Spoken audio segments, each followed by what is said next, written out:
Miguel Iglesias, qué gusto tenerte en nuestro programa. Realmente esperé muchísimo este tiempo.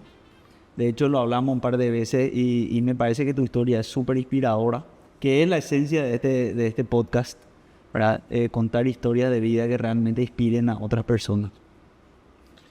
Diego, un placer. No sabes que desde el momento que me dijiste, te dije, ahí estoy, firme.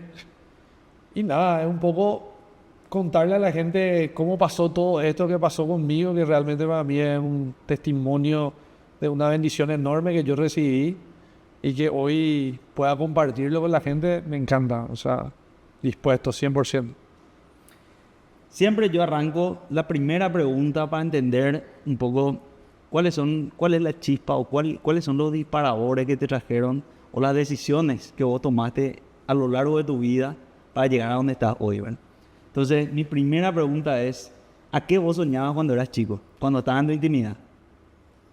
Sí, vos sabés que a veces hay ciertos momentos que yo recuerdo de ciertas etapas que pasé, pero si me remonto muy a donde empezó todo, te diría que por mi historia de vida y por haberme criado en circunstancias humildes, creo que no había mucho que me inspiraba porque el entorno del que me rodeaba no me permitía eso, ¿verdad?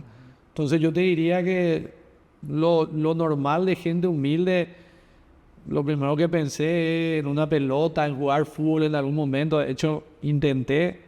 eh, Lógicamente no me fue bien, no estoy acá por ese motivo. Entonces, pero por ahí empecé a consecuencia de eso que te digo, ¿verdad? No había mucho de lo que yo me rodeaba que hacía que yo diga, en algún momento me gustaría hacer esto con mi vida, ¿verdad? No lo sabía en ese momento, ¿verdad? Más o menos así creo que empezó, ¿verdad? Bien, buenísimo. Y contame, ¿cómo fue, cuál es tu educación, cómo arrancaste vos si querés contarnos lo que haces hoy? No, sí, sí. Yo hoy soy dueño de una franquicia de Rimax. eh, y nada, empecé muy joven en otros rubros. Si me remonto a donde estudié, pasé por muchas escuelas, bueno, de mi época, porque yo ya soy un tipo grande. Estaba la primaria y la secundaria, era todo eso. La forma en la que manejamos hoy era un poco distinta, es un poco distinta, de hecho. Y yo empecé pasando por varias escuelas, ¿verdad? Creo que fueron 4 o 5 por una cuestión de mis padres que a veces tenían alguna posibilidad de mandarme a algún lugar y otras, en otros momentos de mi vida, otras posibilidades, ¿verdad? Entonces, siempre fueron colegios públicos. Y después pasé a un colegio también público que es del barrio San Pablo, del barrio donde yo me crié, que también es un colegio nacional, ¿verdad? Que fue donde estudié toda mi carrera secundaria. De hecho, empecé en el turno mañana, recuerdo, y ya en mis últimos años ya pasé a la noche. Incluso, ¿verdad? Por una cuestión de la necesidad de salir a trabajar. Y me costó mucho después pasar a la universidad porque tuve un periodo en el que tuve que solamente trabajar para poder tener la condición económica de poder aspirar a una educación universitaria, pero yo quería eso. De hecho, tengo una historia muy particular, si me permitís, que ahora estoy recordando que mi papá no sé si se va a acordar y no sé si te va a gustar mucho que cuente esto, pero yo recuerdo que en el tercer curso vos tenías que decidir si vos estudiabas o bachillerato técnico en informática o contabilidad o seguías en humanístico, ¿verdad? Que era, en mi época era ciencias básicas. Y de hecho yo, si me preguntas el motivo, no lo sé, ¿verdad? Pero de hecho yo quería estudiar informática. Era algo nuevo, yo nunca había visto computadora, entonces me llamaba la atención eso. Entonces acudí a mi papá porque yo ya entraba en un colegio nacional, pero había que pagar, era un costo así ínfimo de manutención de máquinas, qué sé yo, que eran en esa época 7.000 guaraníes al mes, ¿verdad? Y mi papá me dijo, no tenemos la condición y aparte yo te recomiendo que dejes el colegio para laburar, ¿verdad? A tercer curso. De hecho, él no le veía el sentido al estudio. Pero yo decidí quedarme y seguir estudiando y fue también como un momento donde yo dije, yo quise más estudiar a consecuencia de eso que otra cosa, ¿verdad? Tal vez la motivación no era la correcta, pero si me preguntás, yo decidí que quería estudiar y iba a ir hasta la última instancia del estudio por eso, ¿verdad? Y terminé el colegio, laburé todo lo que pude, juntando todo lo que pude, y ahí empezó mi peregrinación por universidades para ver con cuál me quedaba, ¿verdad? Antes de avanzar, y para mí ahí en los detalles digamos, está la riqueza de esta historia. Contame en qué específicamente trabajabas y estudiabas. O sea, ¿cuál era tu trabajo? Qué buena pregunta. Yo empecé trabajando en una empresa de un familiar que era mi primer trabajo. Bueno, cuando yo era muy chico trabajé en una zapatería que estaba al lado de mi casa. Ahora tenía 11 años. Trabajé mucho tiempo con un señor, don Ramón, me acuerdo hasta hoy. Y ese fue mi primer trabajo. Pero ya de grande, cuando estaba en el colegio, yo trabajé en una empresa de un familiar que era un servicio de reparación de electrodomésticos, un servicio técnico. Y yo trabajaba como ayudante del chofer que recogía los electrodomésticos de las casas y después llevaba al servicio técnico, reparábamos y devolvíamos. Ese era mi trabajo. Ayudante alzaba y bajaba los electrodomésticos. Y eso hice como 2 o 3 años. Y en el medio de eso, no sé si te sigo contando, ¿verdad? Vos sabés que sí, me parece súper interesante, Sí. pero me interesa esa experiencia con don Ramón a los 11 años. Don Ramón, mi primer trabajo, yo nosotros teníamos que constantemente estar buscando qué podíamos hacer para no pasar mucho tiempo en la casa y para poder generar algún tipo de ingreso, ¿verdad? O para no significar un costo para la familia. Okay. Entonces yo pasaba todo el día en la zapatería de don Ramón, lustrando zapatos, poniendo en bolsa los zapatos que se hacían, o todas esas actividades ligadas a una zapatería, pero la zapatería estaba al lado de la casa de mi finada abuela en esa época, en el barrio San Pablo ya, ¿verdad? Entonces yo trabajaba en asistirle a don Ramón, que era un señor ya en esa época de edad ya, ¿verdad? Teníamos un compañero, tenía un solo personal, él que estaba don Ramón y Nene, no me acuerdo el nombre de Nene, pero se le decía Nene. Okay. Y éramos nosotros 3, todo el día ahí, de temprano, muy temprano, hasta que yo me iba al colegio, volvía a la zapatería, a la escuela, ¿verdad? En esa época. Okay. Y así empecé con don Ramón, ¿verdad? Después falleció don Ramón, ya yo no trabajaba con él, pero pasé por esa etapa, ¿verdad? Porque fui vecino de hecho la casa donde estaba la zapatería, hoy sigue siendo la casa de sus hijas, ¿verdad? Okay. Y le sigo viendo cada que le visito a mi mamá, que hasta hoy vive en esa casa también, ¿verdad? Así es. Ok, buenísimo. Entonces, volviendo a tu siguiente trabajo, digamos, del servicio técnico. Sí. Pero me llama muchísimo la atención y ahí ese me parece un detalle súper importante de que si recordás, porque en tu inconsciente vos sabías que la educación no podía faltar, ¿verdad? Por más de que en su momento una persona súper influyente en tu vida, ¿verdad? Como en este caso de tu papá, te dijo, mira, mejor que deje el estudio para trabajar. ¿Qué fue lo que alguien te dijo que la educación era súper importante o por qué vos seguías obstinado con terminar el colegio? Sabes que te voy a ser bien honesto, por eso me referí a que la motivación por ahí no fue la correcta, pero siéndote honesto, siempre que me dijeron no vas a poder, yo dije voy a poder, yo puedo conseguir, yo voy a luchar. Y por eso te digo, capaz la motivación no era la correcta, pero me dijeron en algún momento, me dijo, mira, yo creo que no es el camino, puedo hacer otras cosas. Y yo dije, no, yo esto quiero hacerlo, yo voy a poder con esto, ¿verdad? Entonces, fue más por eso, ¿verdad? Okay. Y al comienzo empezó por él, pero me fui dando cuenta enseguida, principalmente en la universidad, cuando ya estaba en la universidad, que ese era el camino. Rápido, pude darme cuenta que por ahí era, ¿verdad? Ok. ¿Cómo continúa tu vida? Después yo recorrí algunas universidades, fui a la Católica, recuerdo que porque era un tipo era la universidad privada, ¿verdad? No me dio la capacidad como para estudiar económicamente hablando, ¿verdad? ¿Qué hacía en ese momento? En ese momento estaba todavía en el servicio técnico, que se llama Servicio Electrónica Integral, era el nombre de la empresa. Es todavía, funciona todavía. Está administrada por los hijos del que era el familiar en esa época, ¿verdad? Que está afinado ya hoy.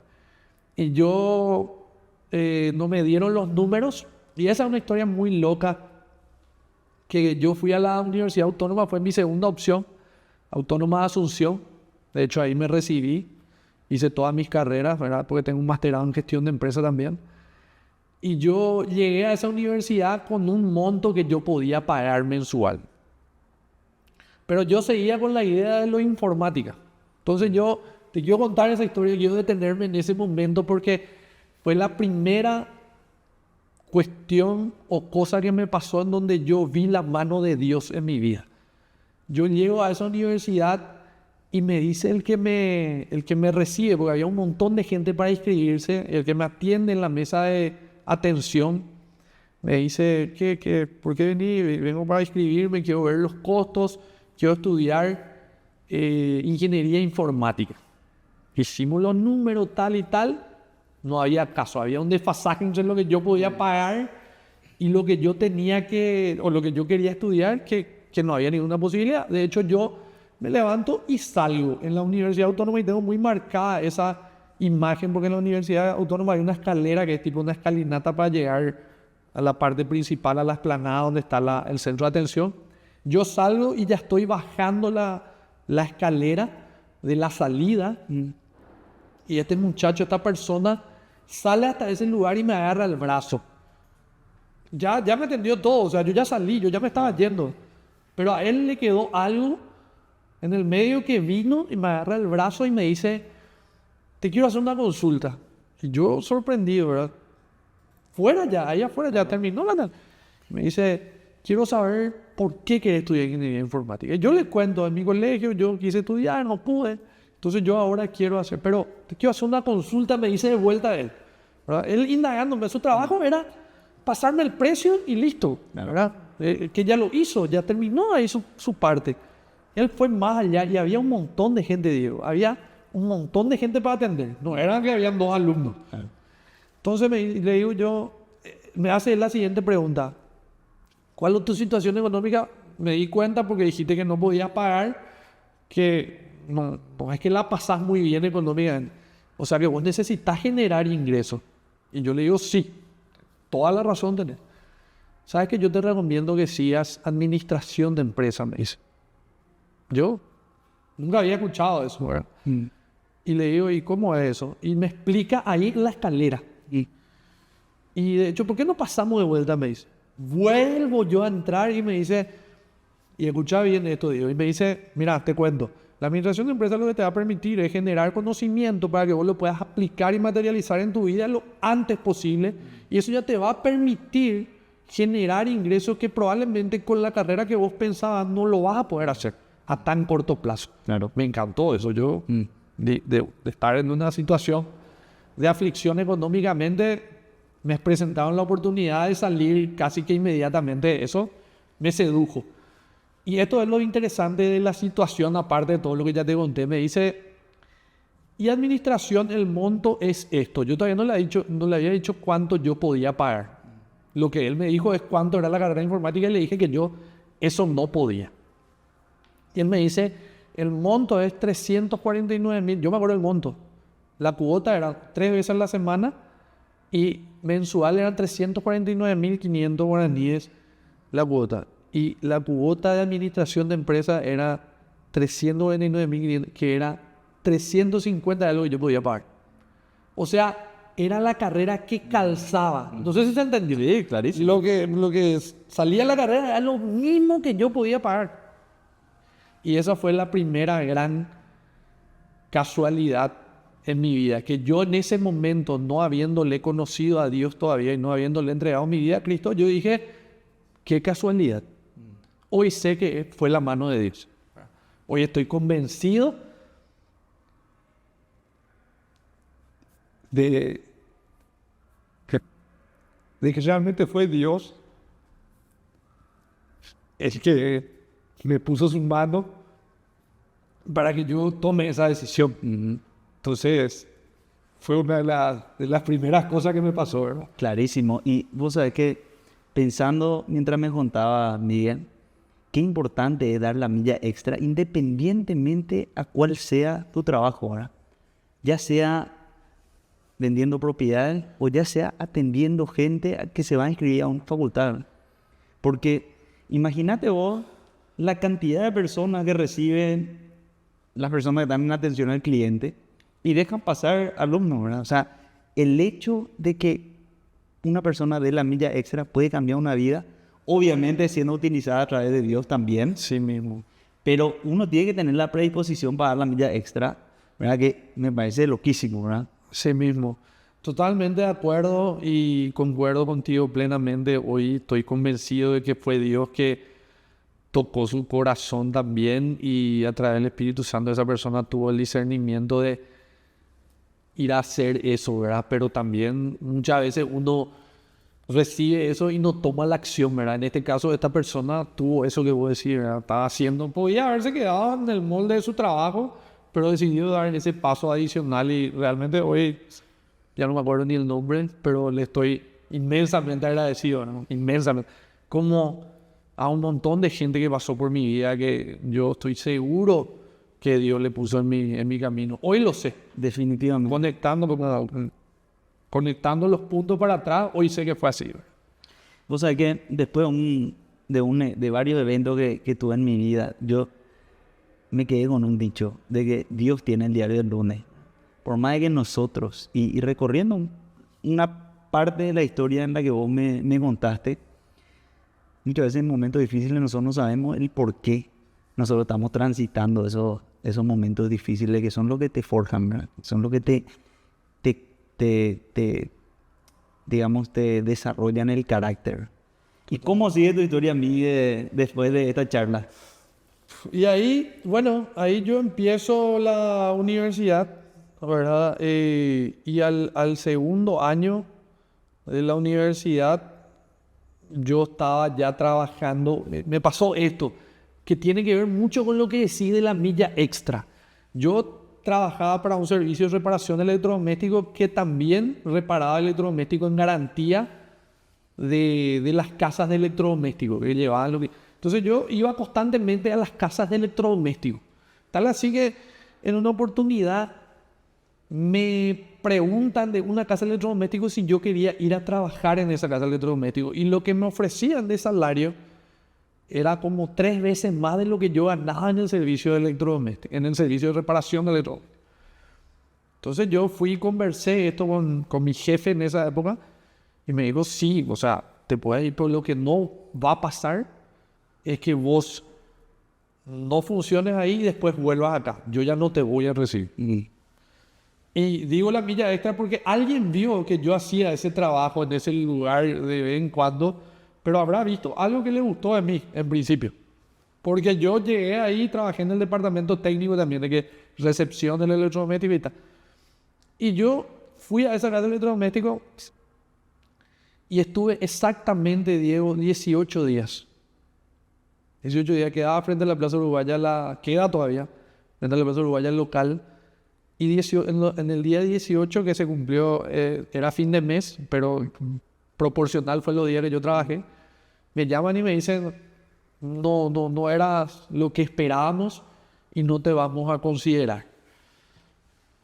Y me pagaron lo que tenía que pagar por esos 18 días y salí. De hecho, no me echaron un día al final de la jornada. Me esperaron que vuelva al día siguiente de la mañana. Recuerdo perfectamente esa historia. Y me dicen ahí. Y yo agarro lo que tenía que agarrar, cruzo a la plaza y sinceramente me siento a llorar. Yo no tenía cara para ir a decir a mi casa que yo me había quedado sin trabajo, ¿verdad? Y que yo había renunciado al otro trabajo y que ya no podía volver. Terrible. Y estuve ahí 2 horas sin saber qué hacer. A las 2 horas voy a un ciber, ¿sí? Dije, voy a hacer mi currículum y voy a repartir mi currículum. Me fui a un ciber cuando eso existían los ciber. Y ahí está otra persona que Dios puso en mi camino. Llegué y le conté al del ciber mi historia y me dice, vamos a hacer tu ritmo, yo te voy a hacer, men. Yo te voy a ayudar. Se sienta él en la máquina y como un interrogatorio me empieza a preguntar mis datos y tal, y me hace él el currículum. No hay ninguna posibilidad o sea, hay muy poca gente que va a tener esa predisposición.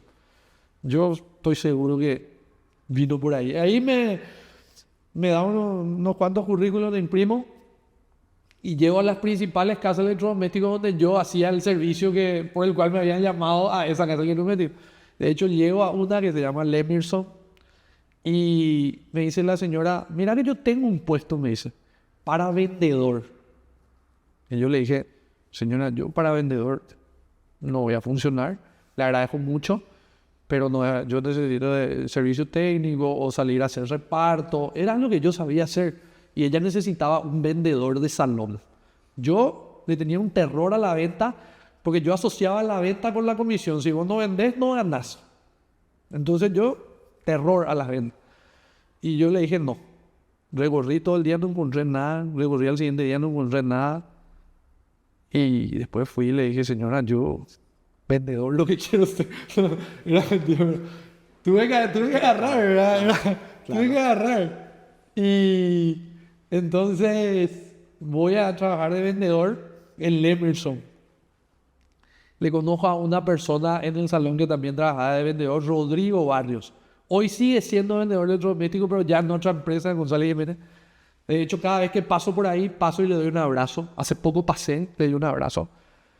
Después de 20 años, 22 años, yo llegué a esa empresa y esa persona que hasta hoy es vendedor de electrodomésticos me enseñó todo lo que yo necesitaba saber para vender electrodomésticos. Pero tuvo una paciencia, una generosidad, una amabilidad, un amor para conmigo que fue inusual también. Otra persona puesta por Dios, sin duda alguna. Y estuve ahí. Recuerdo, te cuento esto así cortito. El primer fin de mes, yo no había cerrado con ella, con la dueña de Marta Saco se llama, la dueña de la empresa. Yo no había cerrado una comisión, un porcentaje, un salario, nada. Y nada, yo dije sí. Ella tampoco me dio ningún detalle y yo entré. Yo ya empecé a trabajar. De hecho, recuerdo, la cosa que recuerdo, tengo muchos detalles para contar, pero me dijo, yo trabajé toda mi vida con jean y una remerita. También en la otra casa, yo trabajaba así. Claro. Ella me dijo, tenía que ir con pantalón y camisa. Yo no tenía, le digo. No tenía pantalón y camisa, yo no tenía. Me fui con el pantalón y camisa del colegio, de sexto curso. Que me daba un poco... ¿Por qué? Porque yo terminé recién el colegio, o sea, hacía 1 año y medio, 2, y no había plata para comprar un pantalón, una camisa. Y de hecho no usaba. ¿Para qué? Y yo me fui todo ese primer y segundo mes con pantalón de colegio, un pantalón de colegio y camisa. Y yo recuerdo que ella me dijo, ¿tenés pantalón? Claro que tengo, le dije. Salí ahí, yo dije, ¿qué hago? Dije, no tenía, le llamé a unos, no, ¿qué pantalón? Mis socios menos. Entonces, termina el primer mes de trabajo en Emerson y me llama Gloria, se llamaba la cajera. Me llama Gloria y me dice, Miguelito, me decían en esa época, pasá por la caja porque tenés que retirar. Entonces, todo el mundo ya había pasado y yo no. Y me llama al interno y me dice, ¿tenés que pasar por la caja? No va a pasar. Claro que voy a pasar. Le dije, yo no tenía idea. Paso y me entregan un sobre lleno de dinero. Y yo le devuelvo, le digo, Gloria, te equivocaste, le digo. Y me dice ella, ¿cómo me equivoqué? ¿Ese es tu salario? ¿Y cómo es? Y ella me dice, bueno, tu salario es salario mínimo, es fijo, cobras sí o sí, y vos tenés un porcentaje de comisión por todas las ventas que ocurran en el salón, independientemente de si vendés vos o vende otro vendedor. Así era el sistema. Era una cantidad de plata que yo nunca había visto en mi vida. O sea, eran 2 millones de guaraníes, pero para mí eran 943.500 era el salario mínimo. Recuerdo perfectamente. Yo tuve siempre muy presente los números y ese fue mi primer trabajo de vendedor. De hablar todo el tiempo con gente, con personas. Y ahí yo ahí estaba seguro que eso era lo que yo quería hacer. No sé en qué contexto, no sabía, pero era hablar con gente. Y de hecho eso hice el resto de mi vida, ¿verdad? Hasta hoy. Ese primer mes, Miguel, ¿te acordás si vendiste algo o...? Sí, no, de hecho sí. De hecho, yo recuerdo que Rodrigo Barrio, que era el otro vendedor que ya estaba ahí, me enseñó, tenés que aprenderte estos 10 electrodomésticos en 8 días y 12 cuotas, ¿sí? Y el precio contado. Tenés que saber eso, tenés que tener en la punta de la lengua, porque estos son los 10 electrodomésticos que más se preguntan. Yo te prometo que era tanto el entusiasmo que yo tenía y la necesidad, que yo en el colectivo, en todos lados, yo todo el tiempo estudiando eso. Yo para la semana yo sabía todo. Pero si me apurás y me preguntás, recuerdo que vendí un televisor y una licuadora. Nada más, yo no vendí nada más, pero muchas ventas hubieron por las cuales yo comisioné porque era vendedor de salón, ¿verdad? Pero nada, así fue. Eso fue todo lo que vendí, pero tuve venta ese primer mes, ¿verdad? Así arranqué. Y estuve ahí un buen tiempo. Cobraste esos 2 millones. ¿Qué fue lo primero que hiciste al salir de...? Sí, me acuerdo perfectamente también, porque como yo tuve ese desfasaje entre que salí del otro trabajo, entré al otro trabajo, tuve ahí como una intermitencia de pago con el tema de la universidad, que yo ya estudiaba, ¿verdad? Estaba en mi primer año de universidad. Y entonces me fui a poner al día en eso, ¿verdad? Yo recuerdo, y eso también es un detalle muy importante, yo recuerdo que la universidad tenía una exigencia muy peculiar con el tema de las cuotas y de la exigencia para rendir los exámenes y tal. Y yo pedí una consideración en esa época y la UA tenía un departamento de asistencia social. Y ellos me privaron, o sea, me tomaron como eso. Y entonces yo apenas pude, fui y honré mi compromiso que había asumido, ¿verdad? Y tuve esa historia. Tengo una historia muy particular con la autónoma porque... De hecho, en ese tiempo también yo participo de un concurso de simulación empresarial que se llama Desafío Sebrae, que es a nivel universitario. Realmente el concurso lo organiza una empresa que se llama Sebrae, que está en Brasil, Servicio Brasilero de Ayuda a Pequeña y Mediana Empresa. Es una empresa muy grande de Brasil que la magnitud del emprendimiento es tal que lo que ellos buscan es despertar el espíritu emprendedor de los jóvenes de Latinoamérica, porque si hay muchas empresas en Latinoamérica del país del cual se van a surtir esas empresas, indefectiblemente va a ser Brasil. Esa era la visión por el cual creaban el juego. De hecho, era gratis. Se ponían en la universidad y ellos te ofrecían participar de ese concurso de simulación empresarial. Y yo participé, ganamos a nivel nacional. Y después fuimos a competir a nivel internacional y también ganamos. Fuimos el primer grupo y creo que el último que ganó a nivel internacional ese concurso que, si no estoy equivocado, hoy existe, ¿verdad? ¿De qué se trataba tu empresa en aquel entonces? Las empresas del concurso de simulación empresarial eran todas las mismas. Okay. Y se trabajaba sobre un estado de resultados, un antecedente de decisión y un flujo de caja. Pero... la fábrica era una fábrica de pelotas de playa. Esa era... Y todas las empresas, todos trabajábamos sobre la misma, pero tenía que contratar personas. Era buenísimo, buenísimo. Realmente despertó mi espíritu emprendedor. A partir de ahí yo dije, de hecho, y mira cómo es la vida, que todo tiene un porqué. De hecho, el que me invita a participar de ese concurso de simulación empresarial hoy el doctor Park, era mi compañero de facultad en esa época, Sebastián Park, que me invita a participar del concurso de simulación. Y cuando terminamos, él me dice, armemos una empresa juntos. Y yo le digo, Seba, yo no tengo un peso.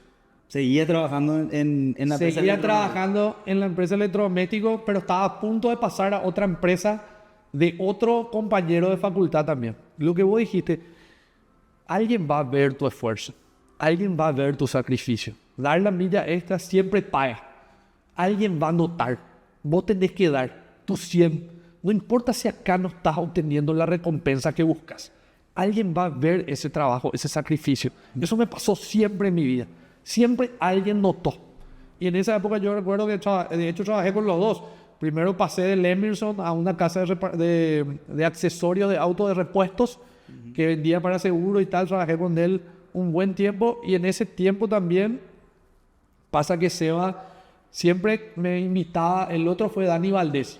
Dani Valdés, tengo una historia muy potente con él, pero de todo accesorio yo paso a formar mi primer emprendimiento por cuenta propia en sociedad todavía en esa época. Pero ya habían pasado como 4 años, ya tenía 23 años. Y ahí yo creo la empresa Ace Tours. Hace tours que hasta hoy es una mega empresa, es una de las agencias de viajes más grandes del país. Bueno, esa empresa yo creé con Seba de cero. Y yo estuve ahí con esa empresa 7 años, ¿verdad? Y en el medio ya trabajamos también en sociedad exportando sésamo a Corea. Porque Seba es coreano, consiguió un contacto que le dijo, en Paraguay hay sésamo. Y nosotros no teníamos idea. De hecho, cuando Seba me dice, ¿te animas a entrar en un emprendimiento de sésamo? Y yo le digo, sí. Mi siguiente pregunta, ¿sabes cuál fue? ¿Qué es el sésamo? Te juro, así empezó mi historia con el sésamo. Y de hecho fui el segundo acopiador más grande del departamento de San Pedro en su época. Me parece espectacular. Vamos a estar toda la noche acá, Diego. Te adelanto, o sea, es una locura. Mi pregunta es, ¿cómo fue ese primer día en Ace Tours? Primero, ¿cómo decidieron que sea una empresa de viaje? Él tuvo la idea, Sebastián Park, siempre tuvo la idea porque él ya era empresario, tenía otros emprendimientos y él viajaba mucho y conocía el sector turístico de haber consumido como usuario el servicio. Entonces él siempre tuvo la idea de crear una, pero nunca tuvo la persona con la cual llevarla a cabo, materializar. Y vio en mí, lo que te digo, algo, me dijo, vamos a hacerlo. Bueno, eso fue otra cosa. Yo no tenía un peso, Diego, todavía. Y Seba me dice, ¿sabes qué? Hay un formato de sociedad en donde yo puedo aportar el capital, vos podés ser socio, pero en vez de poner plata, vos podés poner trabajo y tener un porcentaje del dividendo de la empresa también. Vamos a ser socios. Y vamos a ser al 50-50. Me encantó. Yo dije, voy a ser dueño de mi primera empresa sin poner un peso. Diego, me puse la camiseta, pero tú sabes, yo tuve que conseguir la habilitación de la Senatur, que es la Secretaría Nacional de Turismo, que en esa época, yo no sé cómo estará hoy, pero en esa época era complicadísimo conseguir la habilitación de la Senatur. Te pedían un montón de exigencias. Yo pasé por cada filtro, haciendo todo lo que tenía que hacer. Creo que tardamos 6 meses en abrir. Lo que pensamos que iba a ser en 40 días, pasaron a 6 meses. Y Seba era el que bancaba todo, ¿verdad? Porque yo no tenía la plata, pero ponía el laburo, ¿verdad? Y así empezamos. O sea, nuestro primer día fue, hasta hoy, nuestro primer agente, que es un señor, José Cataño, hasta hoy es agente de Ace Tours que nosotros habíamos creado. Después nosotros vendimos esa empresa porque también ya íbamos a separarnos comercialmente. La verdad es que el negocio en sí como agencia de viaje a nosotros nunca nos funcionó plenamente. Siempre daba su dividendo y vivíamos de la empresa y relativamente bien vivíamos. Pero era como que nunca terminábamos de dar el salto que los dos esperábamos. Entonces un día decidimos vender, le conocí a Fabricio Cerrati, estaba pensando en abrir una agencia de viaje y en el medio de eso me contacta y nos sentamos a negociar la venta de la agencia de viaje que hoy sigue existiendo, ¿verdad? Así que genial. Y en el medio de eso yo copiaba Sésamo. Tal vez también uno de los motivos por el cual no terminó de aprender lo de la agencia fue porque en el medio yo tenía que estar 5 o 6 meses en el campo comprando sésamo, ¿verdad? Y después teníamos la procesadora acá en Mariano. Teníamos muchas actividades. Eso sí funcionó mucho tiempo bien.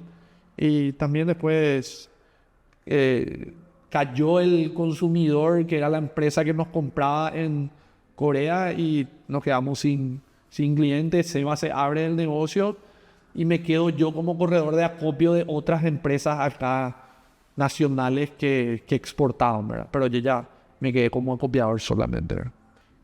¿Cómo de acopiar sésamo pasamos a lo que estás haciendo hoy? Bueno, mira, ahí hay otra historia, otro detonante. Yo en el último año del Sésamo, o sea, no sabía en ese momento que iba a ser mi último año en el Sésamo. De hecho, yo estaba muy bien. Yo había construido una una estructura muy importante donde yo trabajaba allá en el campo en San Pedro y que me permitía acopiar una cantidad que era casi una de las más grandes del rubro en ese momento.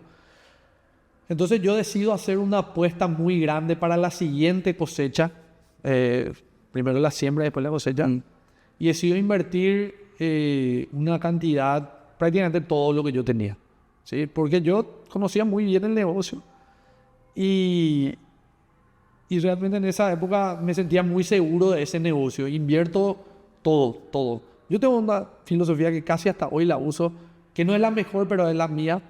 Yo siempre digo que en lo que yo voy a emprender, yo me juego todo. Yo no quiero dejar esto por si haya algún problema y puedes tomarle como bueno o malo, pero lo que yo calculo, lo que yo pienso es, si yo me juego el 100 y yo no tengo un plan B, yo voy a dar todo por esto.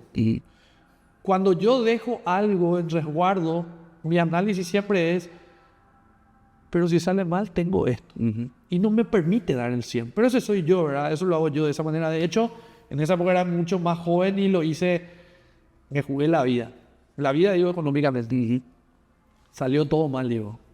Salió todo mal y me quedé en la calle. La calle 2010, 2011, yo me quedo en la calle. De haber tenido ya un departamento acá sobre Santa Teresa, 2 vehículos, uno para irme al campo. Yo ya había salido del lugar donde yo había venido, ¿verdad? De donde yo estuve en algún momento, que era una situación humilde, ¿verdad? Y yo perdí todo, me quedé en la calle, ¿verdad? Justamente también fue uno de los motivos por el cual yo en mi necesidad tuve también que desprenderme de la agencia, ¿verdad? Porque Seba era socio, pero él no laburaba ahí. Claro. Y no iba a seguir metiendo guita para... Entonces tuvimos que vender, ¿verdad? Y de hecho me quedé en la calle por una situación climática. El sésamo es tan chico que vos en la siembra, que cuando eso era manual todavía, la capa de arena que tiene que cubrir la semillita es muy liviana, porque si no, él no germina. Al no tener la fuerza necesaria, él no termina de germinar, ¿sí? Entonces, cualquier lluvia es como que descompagina toda la siembra. Y a nosotros nos vino una lluvia muy importante que no estaba prevista.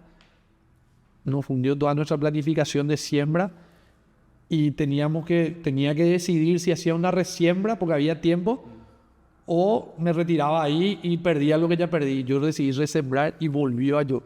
Lo que era el rendimiento por hectárea en ese momento de 1000 kilos pasó a ser 150. La gente, en vez de pagarme lo que me debía, de que yo le financié semilla, preparación de suelo, combustible para tractor, un montón de cosas, la gente, en vez de pagarme con su producción lo que me debía, obviamente si yo vendía a otro lado, y yo me quedé, perdí todo.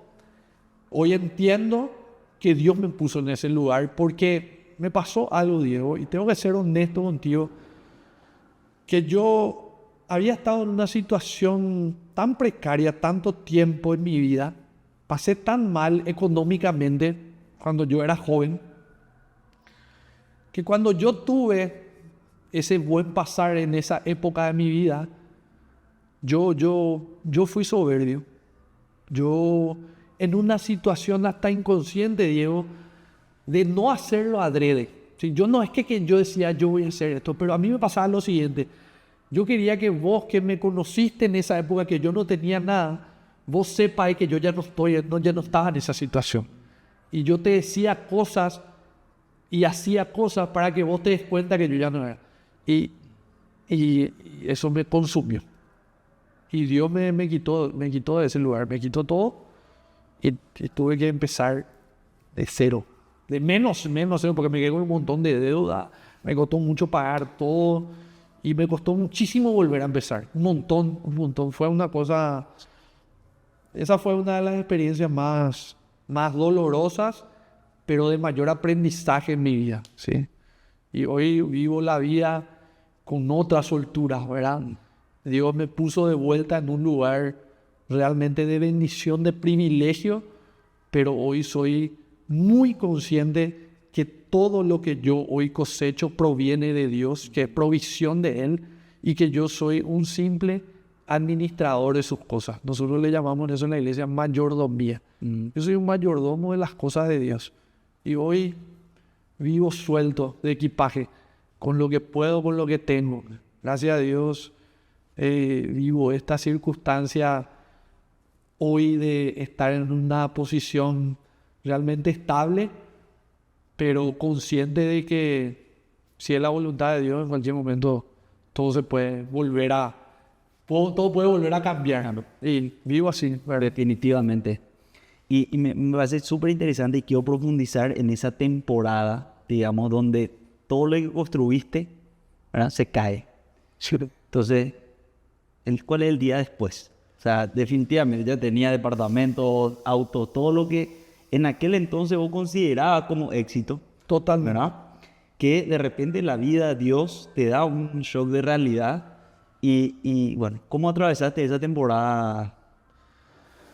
Diego, fue un momento muy difícil. Fue un momento en el que mi primera reacción fue no saber qué hacer. Tengo que reconocerte que me planteé hasta lo peor, ¿verdad? Ya no quería continuar. Yo sentí en ese momento que no había vuelta atrás de eso. Y que ya no quise seguir, ¿verdad? Y esto muy poca gente sabe. Porque siempre fui un tipo muy reservado con mis cosas. Eso sí, mantengo hasta hoy, pero en ese momento pensé lo peor. Soy bien honesto. Y me acuerdo perfectamente, recurrí a un amigo que tenía una playa de auto en Mariano Rogalonso, Hugo, al que le estoy inmensamente agradecido. Es una persona que yo llegué y le dije, Hugo, no tengo nada, le dije. Y esa persona me permitió vivir en su playa de auto.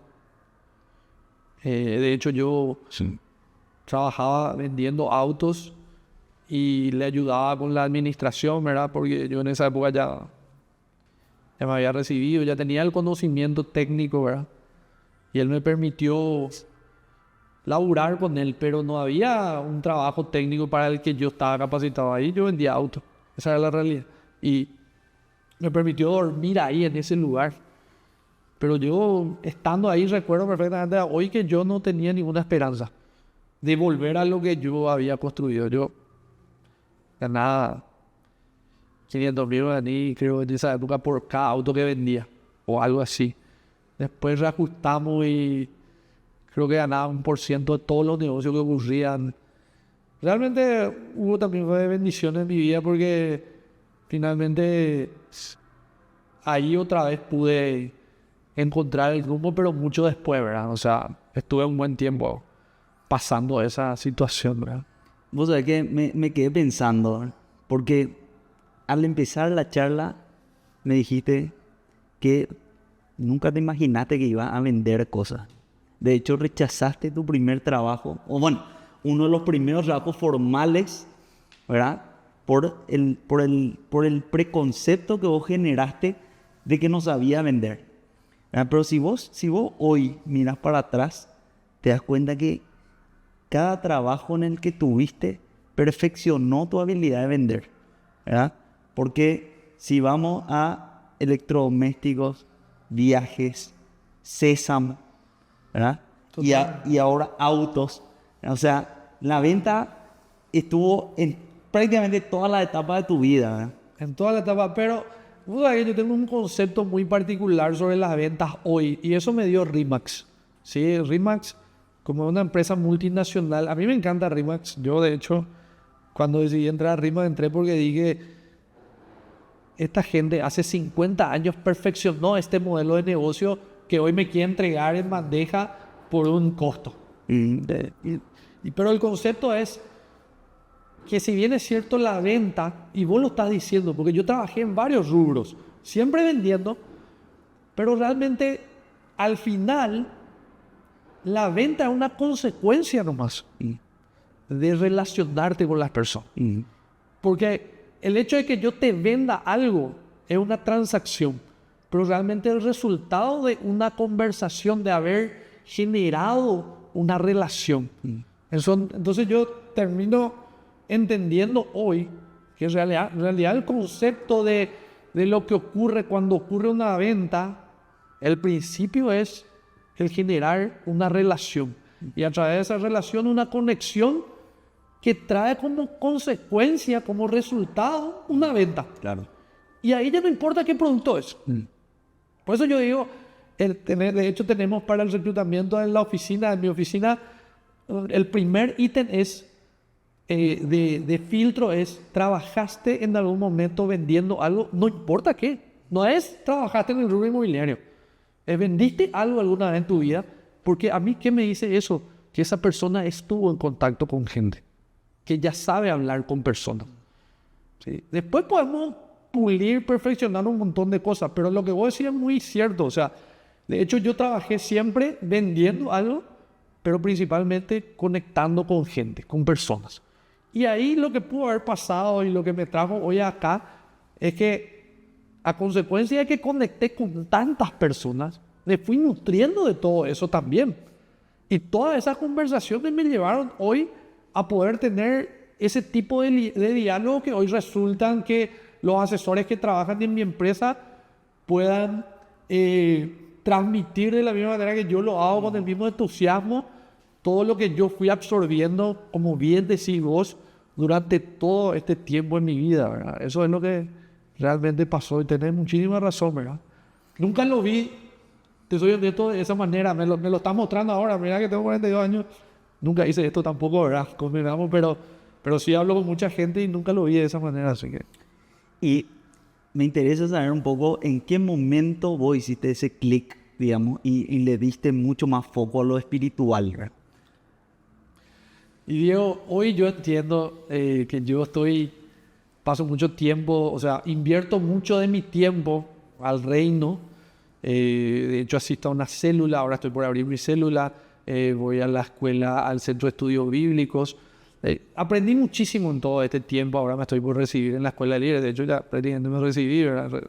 Mañana el domingo tengo la impartición bueno, eso es una cosa de la iglesia, pero el momento que me llevó a Dios, y hoy lo entiendo de esa manera porque veo que ocurre mucho en la iglesia, lastimosamente Diego, esto es así, recurrimos a Dios en nuestra última instancia. Es lo que me pasó a mí. En esa época que yo pasé por esa tremenda dificultad, yo ya no tenía, ya no sabía a dónde recurrir. Y ese es el momento que yo recurro a Dios, ¿verdad? Hoy ya son prácticamente 14 años. Fue la primera vez que me llevaron a una iglesia cristiana evangélica, ¿verdad? Que es la iglesia a la que voy hoy, hasta hoy, ¿verdad? Pero después tuve intermitencias, ¿sí? Y después le conozco a Karen en el 2019-2020 y es como que volví plenamente a la iglesia a dedicarle todo este tiempo. O sea, yo creo que mi relación con Dios empieza a través de esa circunstancia tan penosa por la que yo estaba pasando, ¿verdad? Que ya no tenía a quien recurrir y recurro ahí, voy ahí a mi primer encuentro con Dios, ¿verdad? Hoy yo puedo hablar con mucha seguridad, con el testimonio de mi vida, que fue Él, sin ninguna duda, el que me rescató, ¿verdad? Pero no tengo ninguna duda, o sea, son todas certezas. Dios me confirma todos los días que Él es mi proveedor, que yo, todo lo que recibo, todo lo que tengo, todo lo que soy, proviene de Él, realmente. Así que eso fue, llegué a Él, di muchas vueltas para tu pregunta, pero llegué a Él. Llegué a Él en mi peor momento.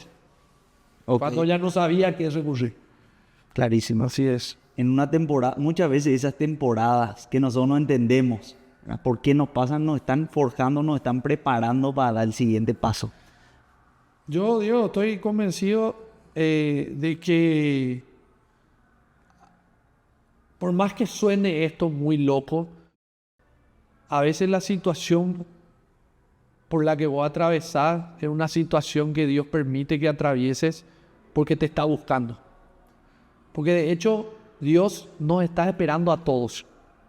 ¿Sí? Él extiende su mano, dice la palabra, y está esperando que vos des el siguiente. Su mano ya está ahí. Entonces, muchas veces pasa eso. No nos damos cuenta y no recurrimos a Él en nuestros mejores momentos, que a veces Él permite que pasen ese tipo de cosas para que nosotros entendamos de dónde proviene todo, ¿verdad? A mí, yo estoy convencido que es así, ¿verdad? Así que yo hoy vivo de esa manera, cuidando todo esto que es de Él, ¿verdad? Clarísimo, clarísimo. Y Miguel, de la playa de autos, ¿verdad? Que fue tu casa por un tiempo, de vender autos, ¿cómo damos el salto después para dónde va tu vida después? Sí, no, como yo había dejado muchos contactos en el interior a consecuencia del Sésamo y todo lo que yo había hecho, había dejado mucha gente conocida. Yo conocía el negocio de la ganadería medianamente, ¿verdad? Ya había intervenido en pequeñas transacciones de compra y venta de animales, pero no a tiempo completo, ¿verdad? Tipo, era esporádico, pues la zafra en el campo, con respecto al sésamo, tiene una sola cosecha, ¿sí? Hay una sola zafra. Entonces, todo el resto del tiempo vos estabas sin actividad y había hecho algunas cosas con la ganadería. Entonces, yo en ese tiempo que trabajé con Hugo en la playa de autos, yo recuerdo que yo le conozco a una persona en ese tiempo que me dice que era la única persona que me decía, Miguel, vos, esto va a salir. Sí, esta persona que Elena Cristaldo es su nombre, Mile. Esta persona me decía constantemente, vos vas a salir de esto. Y yo decía en mi cabeza, loca está esta chica. En realidad ella, te voy a ser bien honesto, ella era mi alumna en la facultad, porque esa parte no contamos. Yo fui docente universitario 12 años, ¿verdad? De hecho, fui hasta la pandemia.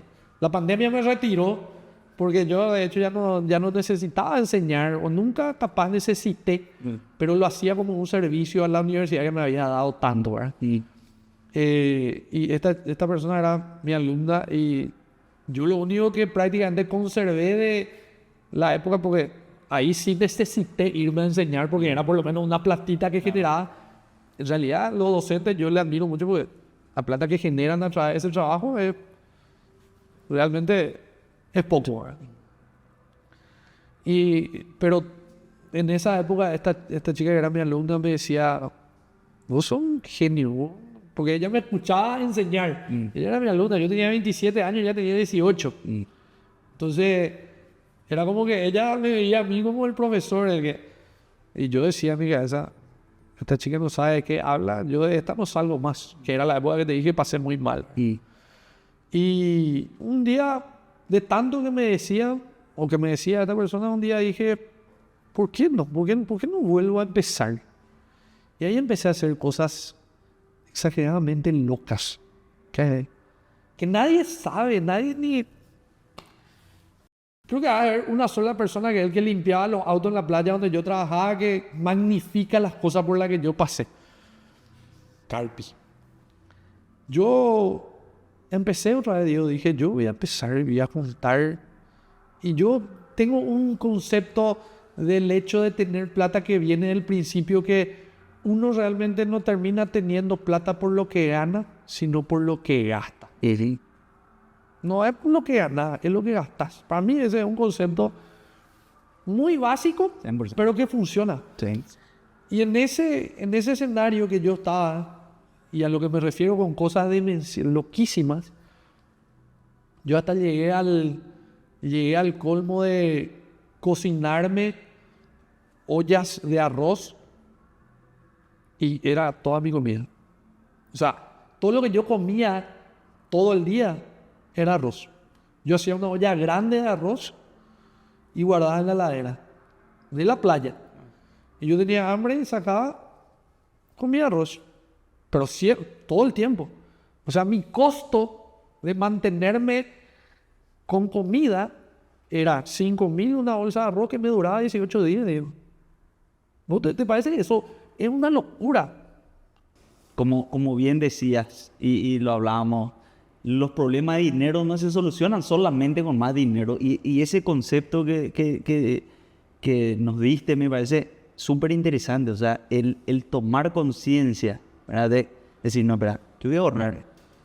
Voy a reducir mis gastos, mis costos a lo mínimo, ¿verdad? Pero siempre teniendo algo en mente, ¿verdad? Por lo menos vos tenías muy claro que querías salir adelante y de vuelta, cómo cada temporada de nuestra vida nos está llevando, ¿verdad?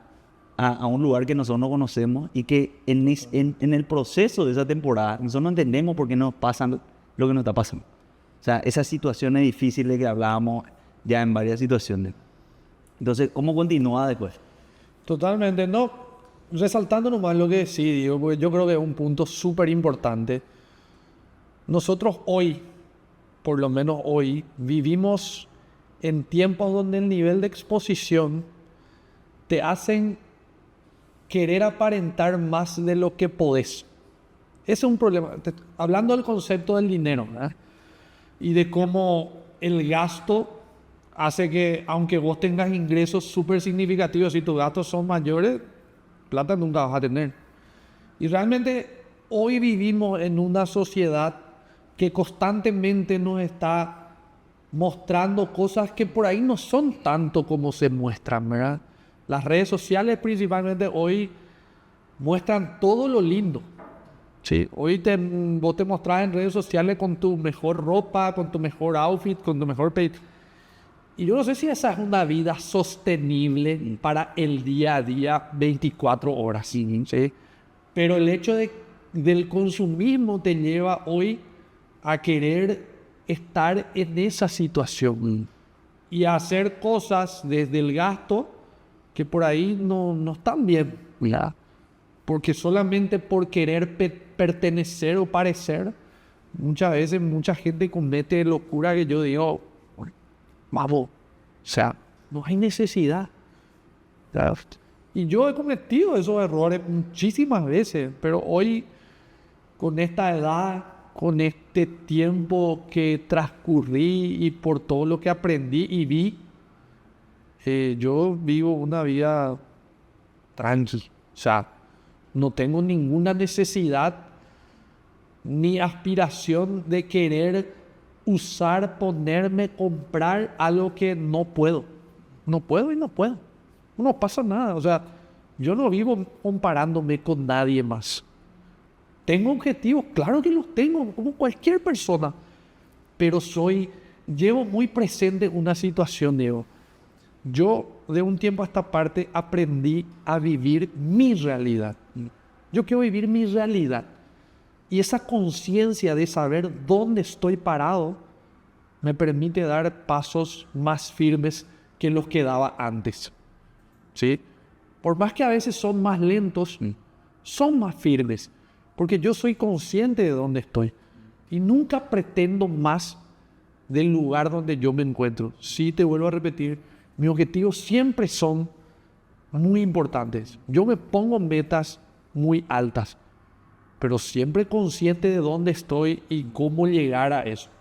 Eso yo creo que es muy importante y hoy se pierde un poco ese concepto. Te digo más, y si me permitís un segundo más sobre esa situación, porque es algo que yo con Karen, que es mi partner en la oficina con la que yo llevo a cabo mi negocio, nosotros conversamos muchas veces. Nosotros trabajamos con un montón de chicas en la oficina.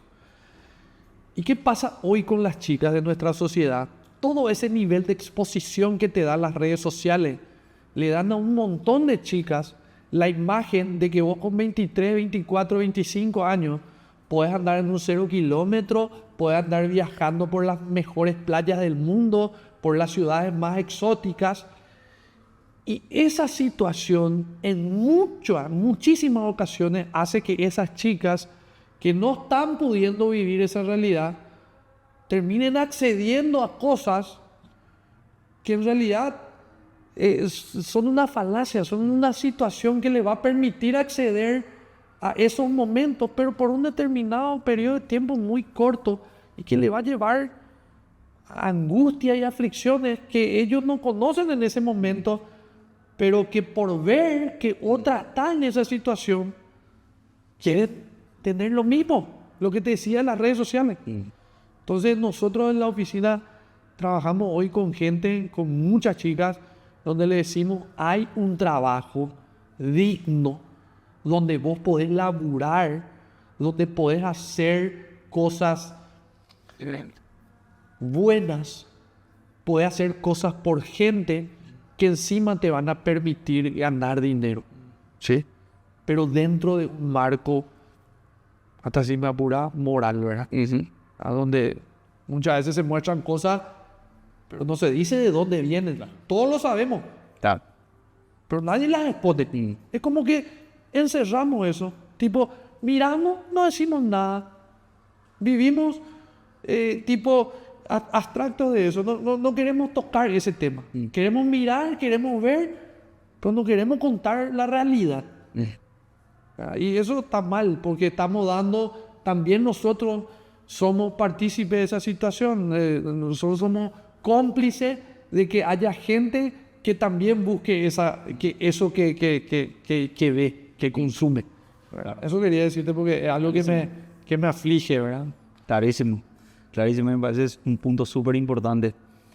Bien, ¿cómo llegamos, verdad? Trabajamos en el campo, ¿cómo nos pasamos? ¿Cómo se te ocurre, verdad, el hecho de incursionar en el rubro inmobiliario? Sí, yo venía laburando en el campo, pero laburar en el campo requiere, cuando vos trabajás en engorde principalmente en ganadería, vos tenés que estar. Ese dicho del loco de amo engorda el ganado era tal cual, ¿verdad? Tu ganancia de cada kilo que sube el animal y tu pérdida de cada kilo que baja el animal. Y estar tanto tiempo fuera de la ciudad, de tu entorno, de tu casa, a veces cansa mental y físicamente, ¿verdad? Y yo buscaba un rubro alternativo. Yo no quería salir de hecho nunca salí de la ganadería, ¿verdad? Pero hoy ya no hago engorde, tengo hacienda de cría, de hecho yo solamente tengo vientre y vendo las crías todas, hasta las hembras a veces vendo todas, ¿verdad? Entonces el que entiende ganadería estará entendiendo de qué hablo, ¿verdad? Que me permite no estar tan encima, ¿verdad? Entonces yo buscaba un rubro alternativo y en esa época le conozco a Karen Sosa, una vecina del edificio en donde yo vivía, le conocí ahí y vi en ella muchas cosas que me despertaron curiosidades de lo comercial. Ella manejaba una empresa que era de ella en esa época, donde yo también invertí un poco más para ver cómo funcionaba ella, de su rol, ¿verdad? Y de lo que ella hacía. Y realmente tuve una admiración por el trabajo de ella desde el día 1. Y como yo ya, con respecto a ella, por lo menos ya era un tipo grande, son 10 años, tampoco tan grande, ¿verdad? Pero ya había vivido mucho más. Yo creía que ella no estaba en el rubro correcto. Entonces yo le invito a ella, yo le invito a Karen a pensar en una idea de negocio nuevo. Y en ese momento se me había ocurrido, ¿por qué? El rubro inmobiliario. Yo nunca había trabajado en eso. De hecho, yo nunca fui agente inmobiliario. Eso mucha gente me pregunta. Yo directo fui dueño de una oficina inmobiliaria y yo nunca vendí una propiedad. Yo tengo muchos asesores. De hecho, tengo la oficina más grande del Paraguay hoy con más de 100 asesores. Pero Karen fue mi agente número 1. O sea, la primera persona con la que yo inicié en el rubro inmobiliario fue Karen. Y lo que yo pensaba era, yo necesito un rubro donde yo no vaya a tener que comprar nada. Donde yo ofrezca un servicio y cobre por ese servicio.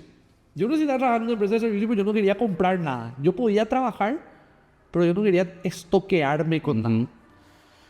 Eso tenía claro. Y en eso se me ocurre el rubro inmobiliario. Y decido yo en un principio emprender en una oficina propia, independiente, sin una marca, ¿verdad? Una marca pero mía. Bien. Y la primera propuesta que le hago a Karen hacia eso, obviamente fue una negativa, ¿verdad? Ella no ni consideraba dejar su rubro. Pero fui insistente y en el medio de eso le conozco a una persona que me presenta, ya cuando yo tenía la idea del rubro inmobiliario, me presenta la idea de RE/MAX. Y ahí pasó lo que te comenté, ¿verdad? Me comenta acerca de lo que era RE/MAX, yo no conocía. Y me explica. Y me despertó interés el hecho de que es una empresa americana y de que tenía 50 años en el mercado. Bueno, en esa época un poco menos. Pero 50 años en el mercado. Yo dije, esta gente la debe tener clarísima. O sea, en 50 años habrán probado todo lo que tenían que probar y hoy este modelo tiene que funcionar. Por eso sigue existiendo. Esa era mi lógica. Pero sí la apuesta era importante desde lo económico, porque la franquicia hay que comprarla. Y bueno, decidí dar un paso de fe. En esa época también ya le había convencido a Karen que se sume a la idea esta. Y que también era una responsabilidad para mí, porque yo le había dicho, soltá esto y venía acá. Y ella decía hacerlo, entonces ya tenía una responsabilidad adicional. Y empezamos de cero, ¿verdad? Ella vino, fue mi primera agente. Y nada, empezamos en el rubro inmobiliario de esa manera, ¿verdad? Apasionados por algo nuevo. Empezábamos algo que ninguno de los dos había hecho nunca. Y en el rubro inmobiliario, el trabajo del dueño de una oficina, principalmente como el modelo de RE/MAX, uno de los principales trabajos es reclutar gente, agentes, ¿sí? De hecho, yo creo que esa es una de nuestras principales cualidades. Hoy somos la oficina que tiene más de 100 asesores, lo que nos permite hoy posicionarnos como muy probablemente la empresa inmobiliaria más importante del país, ¿verdad? Y a consecuencia de todo lo que había aprendido de relacionarme con personas. Pero la primera que se sumó a ese barco fue Karen Sosa, ¿verdad? Así que así inicié en el rubro inmobiliario, ¿verdad? Y eso hace 5 años, digo, en pandemia.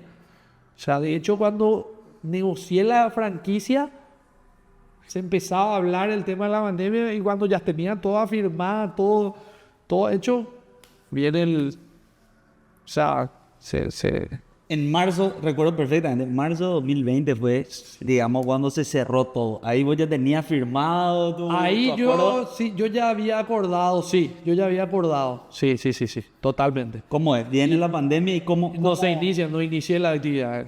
Tuve que esperar todo no empecé de hecho ahí, tuve que esperar que todo se regularice. No se terminó de regularizar todo, pero empezamos la actividad en la época de tapabocas, de webinarios online, fue muy traumático, ¿verdad? Porque empezamos con un escenario que no nos permitía trabajar libremente, ¿verdad?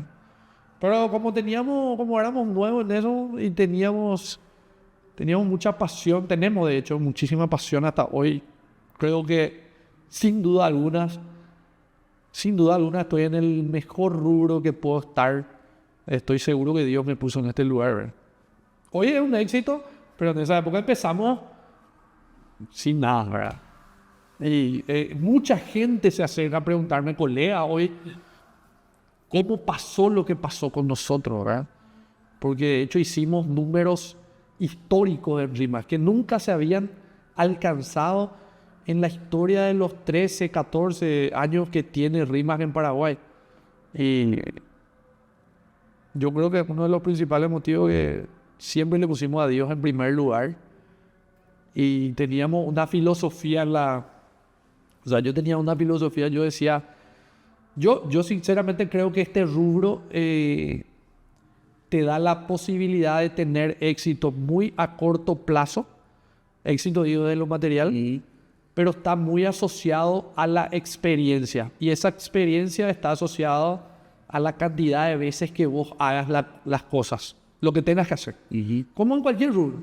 Pero en este en particular, lo que te da esa solvencia para hablar con un cliente y que ese cliente sienta que está hablando con alguien que entiende que va a vender su casa, es la cantidad de veces que vos hagas.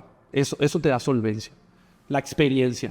Entonces nosotros dijimos, Ya hay oficinas que tienen 7, 8 años, ya hay oficinas que tienen 4, 5 años, ya había. Nosotros dijimos, nosotros estamos empezando, entonces ¿qué tenemos que hacer? Trabajar más que el resto. Y nosotros nos propusimos, yo me propuse ser el que más trabaja en la red. De hecho, yo tengo todavía ese concepto. Yo tengo que ser el que más trabaja. Yo no sé en realidad cuánto trabaja el resto. O sea, cuánto tiempo le dedican. Pero yo digo, si hay alguien que está trabajando la misma cantidad de tiempo que yo, que le cueste. Que tenga que salir también las 9 de la noche, las 10 de la noche de su oficina, que tenga que levantarse temprano a iniciar su día a las 5:30 para poder entrenar y hacer todas sus cosas personales y estar activo en la oficina de las 9 hasta que se pueda. Entonces, yo creo que acortamos mucho los tiempos por la cantidad de veces que hicimos las cosas. Le dedicamos hasta hoy muchísimo tiempo a esto, ¿verdad? Entonces, eso creo que es una de las claves, ¿verdad? De lo que nos posicionó en este lugar, ¿verdad? Sí, realmente una historia muy inspiradora, Miguel. Y si vos hoy le encontrás por la calle al Miguel de 20 años, ¿qué le dirías a esa persona? Bueno, una de las cosas, yo compartí esto en el año pasado, nos tocó ser la oficina del año en RE/MAX. Y yo había dicho en ese momento, le había compartido a la gente cuando me tocó hablar, después de recibir el premio, una palabra. ¿Sí? En Efesios hay una palabra en la Biblia que dice que Dios puede darte mucho más de lo que podés pedir o incluso imaginar. Yo le diría al Miguel de hace 20 años o 25 años, Dios te dio una vida que vos no imaginaste. Y yo creo sinceramente en eso. Estoy seguro. O sea, si vos me preguntabas, Dios, cuando yo era joven, quién yo quería ser. Te estoy hablando de 15, 16, 14 años. Si yo ya estaba en el colegio, yo te diría, yo quería ser funcionario bancario. Yo tenía un vecino en el barrio que era el que mejorcito estaba en posición económica, que era funcionario bancario. Yo no sabía ni qué hacía. Pero mi idea, mi sueño, imagínate lo que te estoy diciendo, mi sueño era ser funcionario bancario. Yo soñaba con eso. Y si vos me pones en contexto hoy, yo digo, Dios me dio una vida que yo no imaginé, no soñé. Me dio mucho más de lo que me imaginé. Así que creo muchísimo en esa palabra y estoy convencido de que se materializa esa palabra en mi vida enteramente. Eso es Clarísimo. Y para cerrar, Miguel, 3 aprendizajes que crees que la gente se lleve de todo lo que vos viviste hasta hoy. Si podemos cerrar en 3 aprendizajes que vos le digas a las personas, mira, dice estas 3 cosas que me sirvieron para llegar a donde estoy. Qué buena pregunta. 3. La primera es que yo creo mucho en esto de accionar. Muchísimas veces, lo hablamos en algún momento, muchísimas veces la gente planifica un montón de cosas. Y a veces yo creo en la planificación. De hecho, mi grado de instrucción me permite hacer muchas planificaciones desde el concepto técnico. Pero sinceramente creo más en la acción. Yo creo que el ir y hacer es mucho más importante que planificar. No digo que no planifiquemos, que no pensemos, pero que no nos quedemos en eso, la acción. Entonces el primer concepto sería accionar, hacer algo. Lo segundo, que ya te lo dije, pero que yo trato de hacerlo todo el tiempo y estoy transmitiendo eso en todos lados donde yo me toca hablar y principalmente con mis agentes, es que vivamos nuestra realidad. No pretendas algo que vos no podés tener o que vos no podés alcanzar sin vivir tu realidad. ¿Qué quiere decir eso, Diego? O tomarlo de esta manera. Es más importante el proceso que el resultado. Es mucho más importante. O sea, todo el mundo quiere llegar a una oficina inmobiliaria, te doy un ejemplo, ¿verdad? Y ganar plata, ¿sí? Y vender. pero nadie piensa en el proceso. O sea, nadie dice, lo primero que tengo que hacer es contactarme con muchas personas, hablar con mucha gente y esperar que esa gente me dé sus propiedades y que esas propiedades yo las labure y que a consecuencia de eso en algún momento esas propiedades se van a vender. No, la gente llega pensando, voy a vender una propiedad y voy a ganar tanta plata. De hecho, en la entrevista lo primero que me quería hacer una pregunta, ¿cuánto o cómo se gana? O sea, todo el mundo está pensando en el resultado y no tanto en el proceso. Entonces, lo primero, accionar. Lo segundo, pensar primero en el proceso, después en el resultado. Y lo último, yo creo que si vos hoy me preguntás con el diario del lunes, te lo digo de último, pero es lo primero que deberían hacer, es entregarle su vida a Dios. Yo creo que si vos tenés como principio que primero está Dios y todo el resto te va a venir por añadidura, que es lo que dice la Biblia en realidad, eso se va a cumplir plenamente. Pero desde lo espiritual es eso que yo hago en primer lugar todos los días. Le pongo a Él en primer lugar, le doy mi primer momento del día, le entrego a Él y después el resto. Y lo que tiene que ver con lo que yo hice es eso, ¿verdad? Accionar y creer en los procesos antes que pensar en el resultado. Definitivamente. De un negocio de zapatos pasar a un servicio técnico, ¿verdad? Dando la milla extra, eso te lleva a una casa de electrodomésticos, en este caso, que ahí a los 18 días después o al fin de mes te dicen, ¿sabes qué? Gracias, que si eso no hubiese pasado, hoy vos no estarías acá. Si no me hubiesen despedido a esa edad y si yo no hubiese pasado a llorar en esa plaza y no hubiese llegado a esa empresa que después me dio el trabajo de vendedor, que es lo que finalmente me permitió conectar con personas, no hubiese estado acá. Tenés toda la razón del mundo. Así mismo, no hubiese llegado, ¿verdad? Así es, Diego. Realmente muy inspiradora tu historia, Miguel. Que el propósito de este podcast, ¿verdad? De decirle a las personas que están viendo esto, de que evidentemente uno, con educación, con dando la milla extra, ¿verdad? En cada uno de los trabajos, que eso yo creo que es el factor común de varios de los trabajos que tuviste y que en parte está alineado a lo que vos decís de accionar y confiar en el proceso, ¿verdad? Si bien hoy nuestra situación actual probablemente no es la que nos gustaría, pero igual independientemente a eso yo doy el 100. Creo que eso también te trajo hoy hasta acá. Tienes razón. ¿Verdad? Y de vuelta, cuidar la espiritualidad, ¿verdad? Y tenerle a Dios primero, que para mí es súper importante también. Así que un claro ejemplo de que realmente con educación, dando la milla extra, generando relaciones, independientemente de cuál sea tu condición o tu situación actual, pues, se puede. Así es, Diego. Y muchísimas gracias por invitarme. Pasé un tiempo espectacular. Somos también hermanos en la fe, vamos a la misma iglesia. Me encanta compartir contigo cuando me dijiste y me contaste cuál era tu proyecto.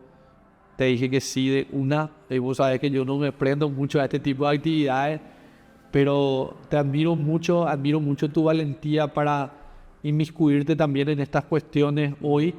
Y me gusta muchísimo lo que estás haciendo. Te felicito, me parece excelente y sé que la vas a romper, que te va a ir súper bien. Y espero haber contribuido un poquito, con un granito de arena, a este proyecto también que tenés, que es espectacular. Así que te felicito de corazón. Muchísimas gracias, Miguel.